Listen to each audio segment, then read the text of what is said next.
Alexander সমগ্র পৃথিবীর অধীশ্বর ছিলেন। তখনকার দিনে জলপথে ব্যবসা হতো। তিনি ব্যবসা করে বাড়ি ফিরছিলেন। হঠাৎ রাস্তায় জাহাজেই তার ডিসেন্ট্রি হয়ে যায়, কলেরা হয়ে যায়।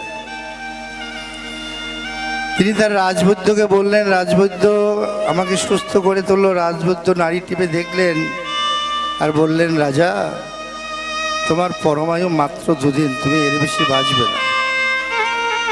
আলেকজান্ডার হাত জোর করে বললেন, তুমি আমাকে অন্তত 1 মাস বাঁচিয়ে রাখো, আমি ঘরে ফিরে যেতে চাই, তারপরে যা হবে হবে। রাজবৈদ্য বললেন, না, সেটা সম্ভব নয়।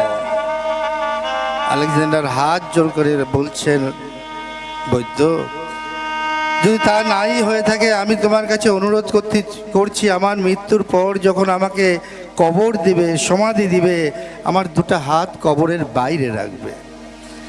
রাজবৈদ্য বলছে, কেন? এটা তো আপনার কোনো বংশের নিয়ম নয়, এটা তো আপনার কোনো ট্রেডিশন নয়।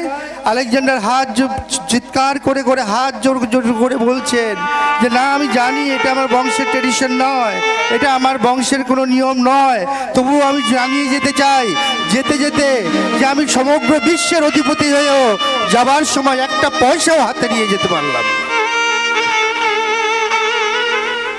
বাপ মাগো, যা কিছু সঞ্চয় করছেন,